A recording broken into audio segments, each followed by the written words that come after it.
और स्वागत आप सभी का आपके अपने YouTube चैनल पर। और आज शिक्षा निदेशालय राष्ट्रीय राजधानी क्षेत्र दिल्ली द्वारा कक्षा 10वीं के लिए हिंदी विषय में कार्यपत्रक यानी वर्कशीट नंबर 12 है और इसकी जो तिथि है वो है 2/8/2021 और इसमें एक गद्यांश दिया गया है और इसमें कुछ प्रश्न पूछे गए हैं जिन प्रश्नों के उत्तर आप सभी को देने हैं।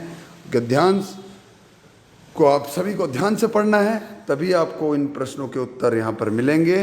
बने रहिए मेरे साथ और मैं भी आपको क्वेश्चनों के उत्तर आंसर आपको समझाऊंगा। तो जिन बच्चों ने अभी तक इस चैनल को अभी तक सब्सक्राइब नहीं किया है वे इस चैनल को सब्सक्राइब कर लें और पिछली सारी वीडियो देखने के लिए इस चैनल पर आपको वो उपलब्ध हो जाएंगी हिंदी विषय की जितने भी अब तक वर्कशीट आ चुके हैं।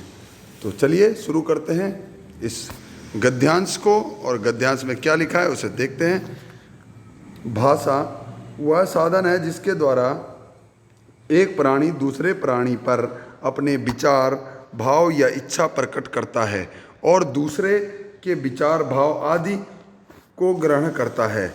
यदि इस परिभाषा का ध्यान से विश्लेषण करें तो देखेंगे यह परिभाषा भाषा के कार्य पर तो प्रकाश डालती है परंतु प्रकृति पर नहीं।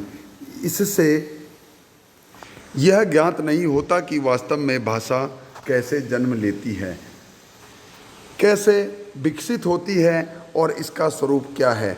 इस परिभाषा को यदि हम सही मानकर चलें तो पशुओं की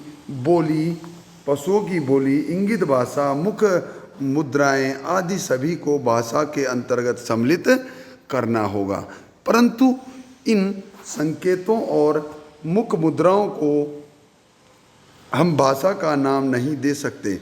मनुष्य को अपने भावों, विचारों और अनुभूतियों को भली भांति प्रकट करने के लिए ध्वनि संकेतों और भाषिक प्रतीकों का सहारा लेना पड़ता है। भाषा की सबसे छोटी इकाई ध्वनि है कि भाषा की सबसे छोटी इकाई क्या है? ध्वनि है। हिंदी भाषा में ध्वनि के लिए वर्ण शब्द का प्रयोग होता है, यानी कि ध्वनि के लिए हिंदी में वर्ण शब्द का प्रयोग होता है। ठीक है। ध्वनि शब्द से सामान्यतः उसके उच्चारित रूप का बोध होता है, किंतु वर्ण शब्द से ध्वनि के उच्चारित और लिखित दोनों रूपों का बोध होता है। ध्वनियों को अंकित करने के लिए निश्चित किए गए चिन्हों की व्यवस्था को लिपि कहते हैं। क्या कह देते हैं? ध्वनियों को अंकित करने के लिए निश्चित किए गए चिन्हों की व्यवस्था को लिपि कहते हैं। ये बहुत महत्वपूर्ण है। हिंदी भाषा देवनागरी लिपि में लिखी जाती है।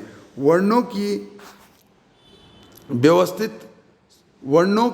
व्यवस्थित समूह को वर्णमाला कहते हैं कि वर्णों के एक व्यवस्थित समूह को वर्णमाला कहते हैं। वर्णों के व्यवस्थित मेल को, जो वर्णों का जो एक व्यवस्थित मेल हो जाता है उसे क्या कहते हैं?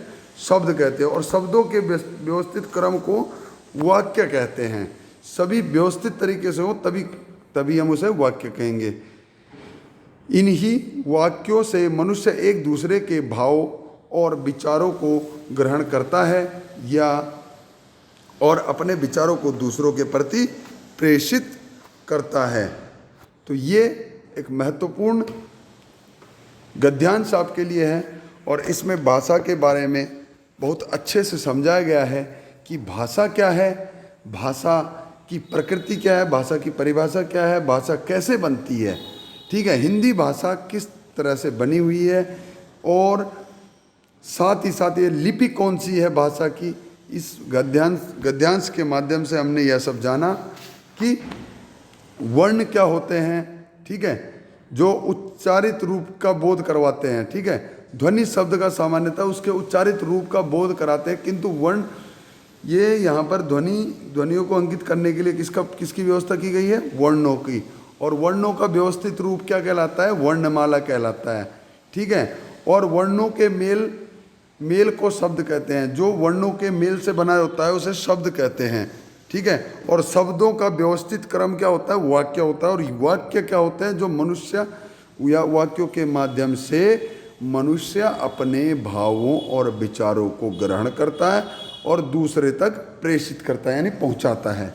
तो ये महत्वपूर्ण आपके लिए गद्यांश, और इसके लिए कुछ प्रश्न इससे संबंधित आपके लिए दिए गए हैं। पहला प्रश्न है कि उपयुक्त अनुच्छेद में भाषा की क्या परिभाषा दी गई। अब हमारे को केवल अनुच्छेद देखना है, तो अनुच्छेद में भाषा की क्या परिभाषा दी गई है? तो ये है, भाषा वह साधन है जिसके द्वारा एक प्राणी दूसरे प्राणी पर अपने विचार, भाव या इच्छा प्रकट करता है और दूसरे के भाव, विचार भाव आदि को ग्रहण करता है, ठीक है। ये भाषा की परिभाषा है, यानी कि यहाँ तक ये पूरी भाषा की परिभाषा है। आगे देखिए प्रश्न नंबर 2, भाषा की सबसे छोटी इकाई क्या है? तो भाषा की सबसे छोटी इकाई क्या होती है? ठीक है, वैसे तो ध्वनि होती है, लेकिन ध्वनियाँ सारी भाषा नहीं होती। जिनके लिए वर्णों की व्यवस्था की गई है वही भाषा की सबसे छोटी इकाई है। तो वर्ण भाषा की सबसे छोटी इकाई मानी जाएगी, ठीक है। तो इसमें उत्तर हो जाएगा वर्ण। वर्ण आपस में मिलकर किस का निर्माण करते हैं? ठीक है, वर्ण आपस में मिलकर क्या करते हैं भाई? किसका निर्माण करते हैं? जो वर्णों का समूह हो गया वो वर्णमाला कहलाता है। लेकिन जब वो मिल जाते हैं, 2 वर्ण, 3 वर्ण, 4 वर्ण, 5 वर्ण मिलते हैं, तो वो क्या बनाते हैं? एक शब्द बनाते हैं, वे शब्द बना देते हैं, ठीक है। लिपि किसे कहते हैं? तो लिपि, अभी मैंने ऊपर अंडरलाइन उसको किया था, और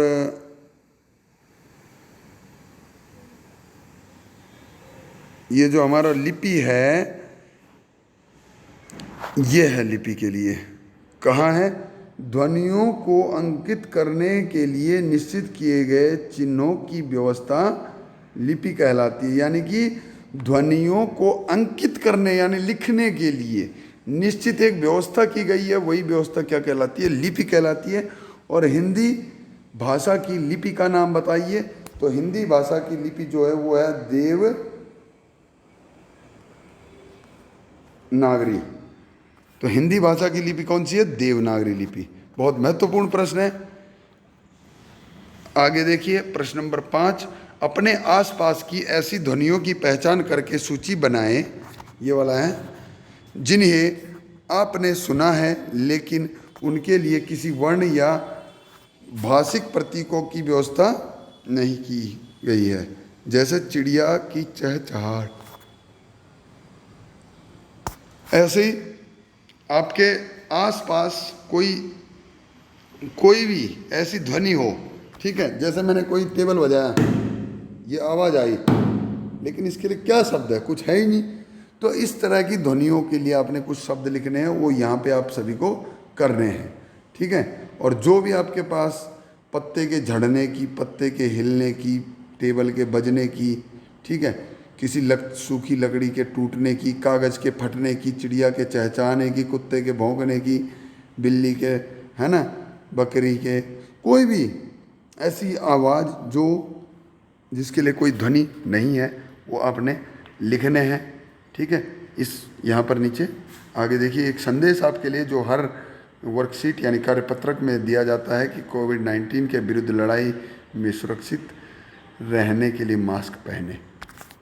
तो सभी बच्चे इस बात का ध्यान रखेंगे कि मास्क ज़रूर पहनेंगे, और जिन्होंने नहीं पहना है उन सभी को इसके लिए प्रेरित भी करेंगे। तो चलिए इस वीडियो को सभी लाइक करें, शेयर करें और इस चैनल को सब्सक्राइब करें और बने रहें मेरे साथ इस चैनल के साथ, ठीक है। चलिए मिलते हैं अगली वीडियो में, तब तक के लिए नमस्कार। जय हिंद, जय भारत।